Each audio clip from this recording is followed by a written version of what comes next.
Welcome everyone to the penultimate game between Nihal Sarin and Praggnanandhaa. Pragg has already won the match with a score of 5.5, 2.5. But there is a lot to play for, a lot of pride at stake, and also definitely if you win a game, it feels good. Nihal opens the game with 1 b3 and now has gone for this d4 setup, while Pragg has gone for a King's Indian setup with his knight on f6, bishop on g7, king castled, and you can see him taking a bit of his time. Brings his knight out to c6, Nihal castles it, and Pragg thinking a bit as to what kind of a setup he wants to take. e5 is difficult to play because there is a bishop and a knight both looking there. So Pragg brings his knight out, knight d2, he chops it off, queen takes, and now pushes his pawn to e5. So he's got the center control. A good idea is now to take, but Nihal makes a small error by putting his rook on d1. Because now Pragg can push his pawn, which he does, and gain some space. Nihal is happy with this structure. He wants to play c4, maybe d5 later on, and gain space in the center. Let's see how Pragg continues. Time-wise, Nihal has 30-second lead on the clock. I think Praggnanandhaa doesn't really like his position, or does he? He goes d5, c4, and brings his knight back to e7. Bishop a3, and he comes out of the pin. Look at the speed with which Nihal is playing here. It seems like he just wants to overwhelm Pragg on time. And now c6 will come in pretty soon, but Pragg goes a5. Bishop comes back. And now c6 is something that I want to play, but Pragg is not interested. Knight a3. Whoa, Nihal is looking to come to this square. Very interesting chess here by Nihal. a4, and you can take here, and then bishop b5 ideas after cd5, but Nihal instantly jumps with his knight to b5. But where exactly is the knight going? Can you simply not push it away with c6? The time difference is insane. Nihal has 3 minutes, 6 seconds. Pragg has 2 minutes. Wow. Nihal has this special strategy for this match, or for this game, which is to not think at all. Because in all the other games, he was low on time, and then Pragg was kind of putting him under time pressure. In fact, in one of the games, he even lost on time. Let's try to understand what are the threats, because one of the ideas could be to take and put pressure on c7. After c6, he quickly comes back to c3, attacking the pawn on a4. So Pragg takes, pawn takes, and now bishop g4, trading the important bishop here. And Nihal jumps with knight a4, threatening a fork in the position. Pragg now thinking a bit and chops off the bishop. Queen takes and plays his rook to a7. So knight b6 no longer is a fork, and Nihal is ready with his move again. Wow. Well, one plan is to take on d5 and then put your knight on c5. He goes bishop a3. Very interesting. Pawn takes. So if you take back with the pawn, then the knight is hanging. Oh, but you can go bishop c5 and then maybe put your knight on b6 and then take back. Wow, this has become an important moment, and you can see Nihal thinking, and rightly so, because he has a huge lead on time. He goes bishop c5, the best move in the position. Pragg now needs to play rook a6. But there are some problems. When you play rook a6, I take on e7. If you take with the rook, I have knight c5 with the fork. So you may have to take on e7 with the queen. Look at Pragg's time. He's down to 58 seconds. Wow. Nihal has surely put a lot of pressure on Pragg. Not just on the board, but also on the clock here. He plays rook a6. And now Nihal must take here.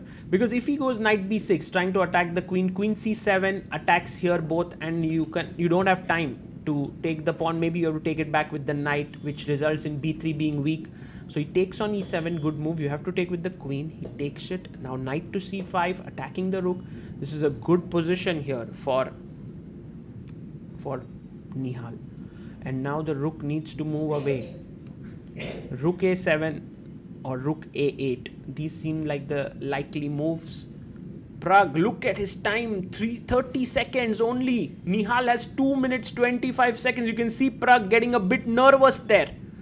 Wow. Nihal Sarin showing his speed there. Rook a7 and now must take with the pawn. Taking with the queen is a mistake.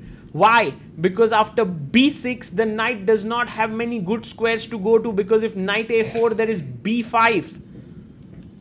Oh my god, he takes with the queen. That's a mistake. That's a huge mistake. But can Pragg find these moves? Oh, he finds it. Knight a6. Now look at this move. Bishop f8, a stunning move. Taking away the b4 square from the knight. Very important, because if you play b5, there is queen takes c6. So bishop f8, can Pragg find it? Oh, with 8 seconds on the clock, he finds it.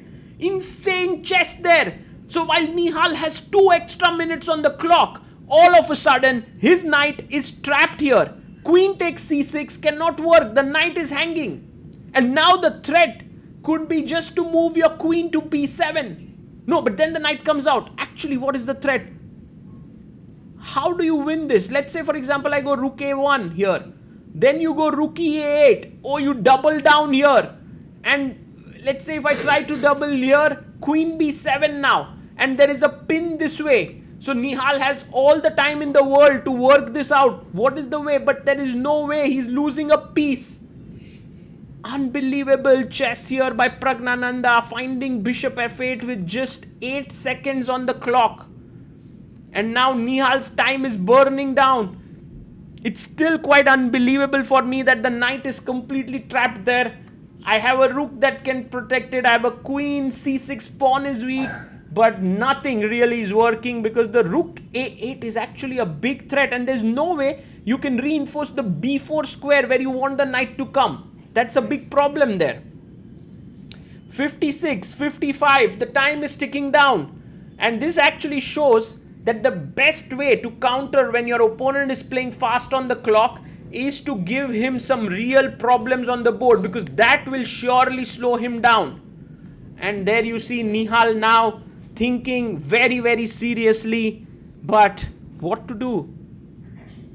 It's very, very difficult now to find a move. In fact, you don't know that the bar is so low and this position is losing. So you are looking at rook a1, b4, finally goes b4.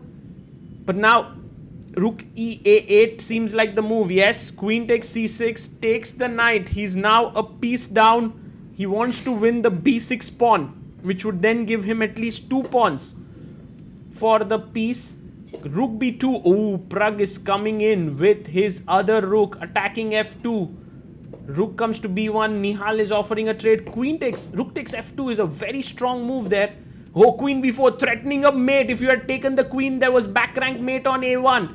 He goes rook a5, queen moves, queen takes b5, and now takes the pawn on e4. This is winning, but requires some effort from Pragg, because now he has an extra piece, but Nihal has 2 pawns. Look at the time. Pragg has only 4 seconds. Nihal has 24 seconds. Queen comes to d2. And Nihal brings his queen back. Bishop comes here, threatening to take. King goes back. Bishop f8. He had 2 seconds on the clock. You could see Pragg's expression there. He has to be careful. He cannot take this lightly. It's not even easy to win this position, mainly because the weakness is only on f2. He comes back, offers the trade of rook. Nihal doesn't want to trade the rooks. Queen comes to c6. And they trade queens now. This should be a slight improvement for Pragg, perhaps, because the queens are off the board, so he won't get checkmated. And now he can press, but Nihal is pretty confident about his chances here. And actually, this has been a great defense for Nihal after losing a piece. Brings his king to e6. I think Pragg's idea should be to bring his king into the game. Rook b7, just protecting the f7 pawn. Rook a5 check. King c4, rook a6, bishop goes back. And now the rook comes to a2, king c3. Well, I don't know how will the trade of rooks work here. I think it may be good for black. For example, rook b2 takes, king b2. This is winning, so he should try to trade rooks, but Nihal won't trade it. King f1 played. Rook comes to c7. Hoping for king e1 and a mate here. He goes rook b2. 3 seconds for Pragg, 7 seconds for Nihal. Pushes the king behind, but actually the king comes forward. Somehow Pragg has been playing on 2 seconds for... Oh, look at his time! He had 1 second! Wow. The reason why Pragg is getting so low on time is because he's unable to find the win. And Pragg has to somehow... he will never accept a draw here. He'll keep trying. Bishop b4. I think he has some plan. Rook b6. And now bishop a5. Rook goes to b8. Nihal is playing very practically. He's of course happy with the draw. A check comes in. Bishop goes back. And rook to f8. Attacking the f7 pawn. Bishop comes to d6. Check here. King b3. And rook to c6. He moves his bishop to b4. Nothing much has changed as such. Now the king comes to d3. Even better. Bishop e7. Gives a check. And I think Pragg might be okay with a draw. Oh, Nihal starts to get a bit ambitious. Pushes his d pawn. Maybe he pushes his e pawn next. Pragg goes and attacks the f2 pawn. He comes to f6. Not only defending but also attacking f7.